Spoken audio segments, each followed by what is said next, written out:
I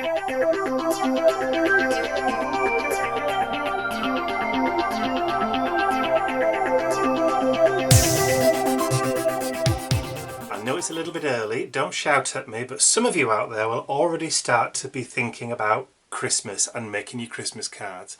So July is round about the time when we do start thinking about making our Christmas cards, so I thought I would show you how to make this fantastic Saint Nick stepper card from our Cringle Co double CD collection.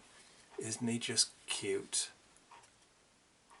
So these are the two sheets that I've printed off from my Cringle Co CD. Now I've just printed these on 200 GSM white cardstock. We sell this, it's called Magic White, and you can find that on our website under the paper and cards section. Now I'll just walk you through what the elements are that you get on the two sheets. So this is the Nick set, or the Saint Nick set, and you have your two risers, your front panel, your left panel. You have the two parts that form the steppers on your stepper card. You have your insert panel, your front center panel where your sentiment goes over the top, and you have a choice of sentiments, plus you have some extra elements that you can use for a gift tag or for an envelope seal or whatever you like, or you could even use them for another card if you want to. So those are the elements for the card. What we need to do is we need to create our card base first. Now for that I'm using a sheet of iridescent blue card. Now it's a dark blue called Midnight Blue, this. And it does have a little bit of a nice shimmer to it. And I'm using the template from the CD, so there is a template for the stepper card on the Cringle Co CD, and all I'm going to do is just place that over the top, and you can see that that's the exact size of the card. Now before we go any further, what I want to do is I actually want to score the card in half. So we're going to create an A5 card base, and that's going to form the basis of our stepper card. So let me just crease that. Now you can score it first if you want to, but I'm just being lazy.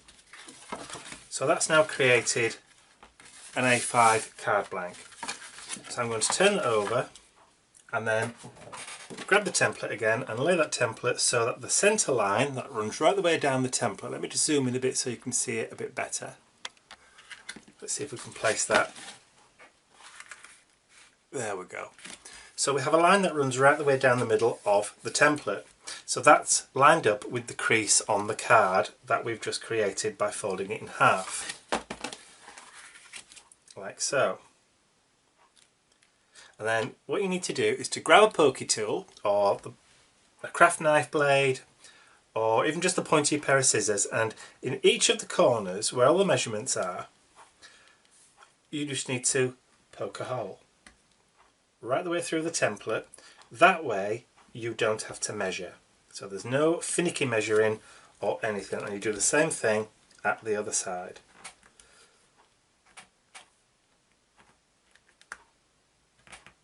Like so. And that's it. That's about as complicated as it gets. This can now be put to one side, and if I lift up the card, you should be able to pick out where I've put the holes, just there. Now there's a set top and bottom, so what you need to do now is to grab a ruler and an embossing tool or a score tool and run a score line between each of those 2 points that you've created.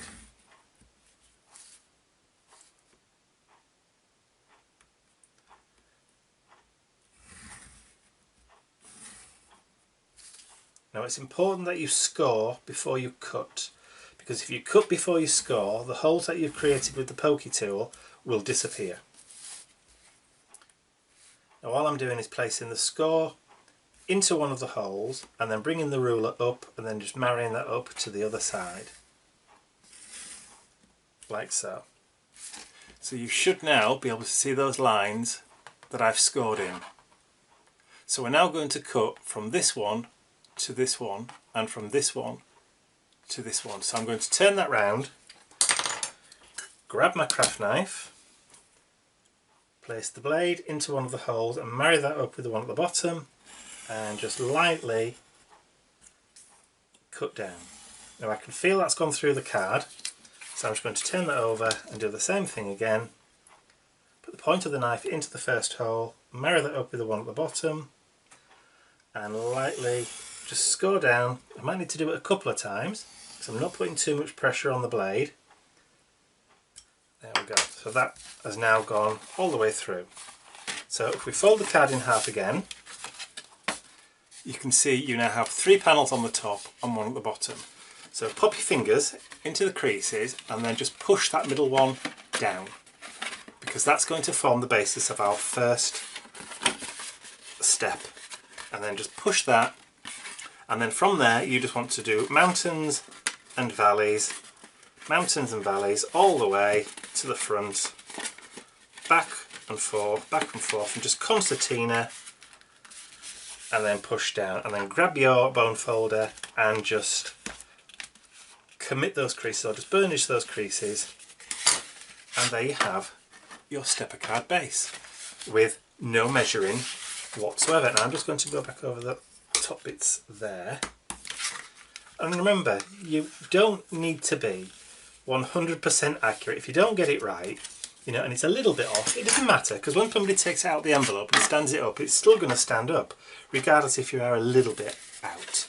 So don't worry too much. Now all I'm going to do as well is I'm going to go just underneath and just score or burnish those creases on the inside of the card too, just so it lays a little bit flatter.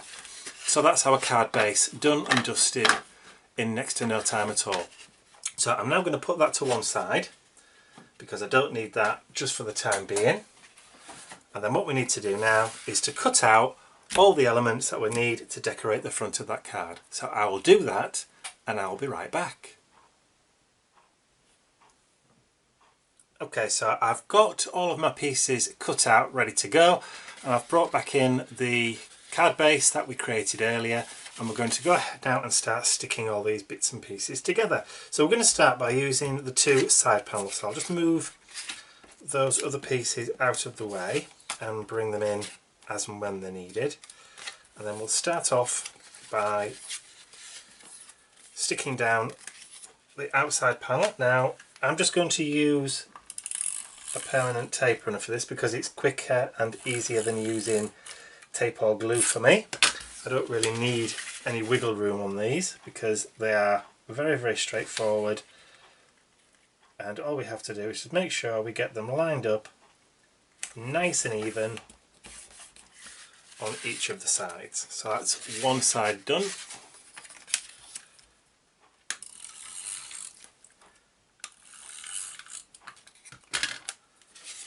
And then line that up with the other side, making sure we've got them even. Similar sort of border all the way around, and just give that a push, and there's our side panels already down. Putting these together, once you've actually cut all the pieces out, doesn't take long at all. Now before we forget, I'm going to stick my insert panel on the inside of the card because I am notorious for forgetting to do it. And then I'm just going to lay that on the inside of the card in the middle. So there we have somewhere where we can write our little Christmas message, and that isn't particularly straight, isn't it? So it's not necessarily in the middle, but it is now. There you go. And then we can forget about the inside because it's done. Okay, so the front panel. So you have a matching piece that goes into the middle there. So we'll just stick that down.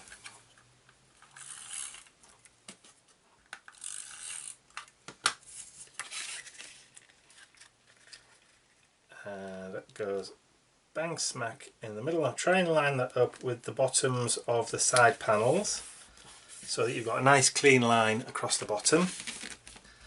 And then we have our sentiment, which I'm going to pop on a couple of foam pads, just one at each side. That's all it's going to need, just to give it a little bit of dimension. And I've chosen to use the green one on this one because I think it stands out better than the red.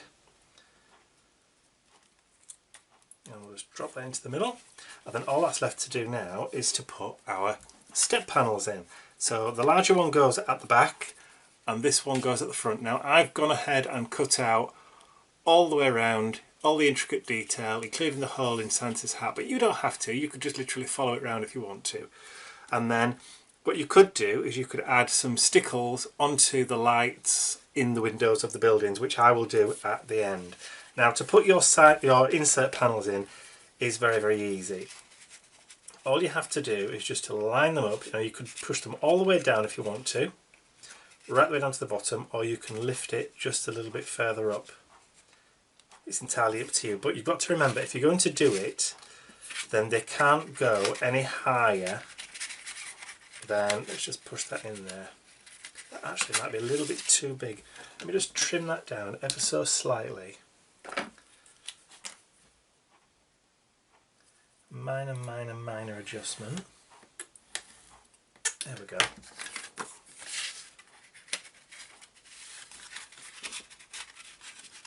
That fits in perfect. Now you shouldn't go any higher than there, because if you think this is going to go into an envelope, anything higher won't fit in.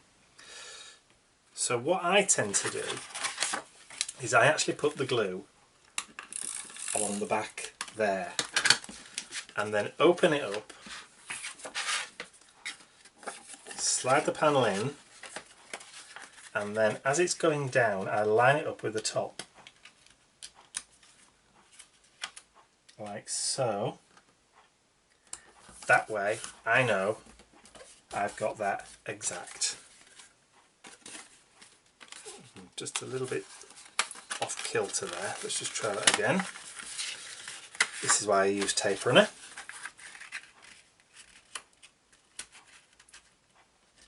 Now it might be that I just need to take a little bit more card off one side just to make it a bit easier. Just trim a little millimetre or so off.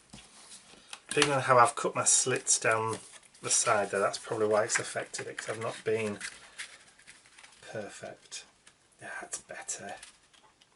So line that up and then just push that down. Super. So that now lines exactly up with the top of the card. Now we can do that again with our nick layer. Add our glue. And then this one doesn't really matter, but you can just tuck him in, lining him up as high as you want to get that effect, and then just give it a push.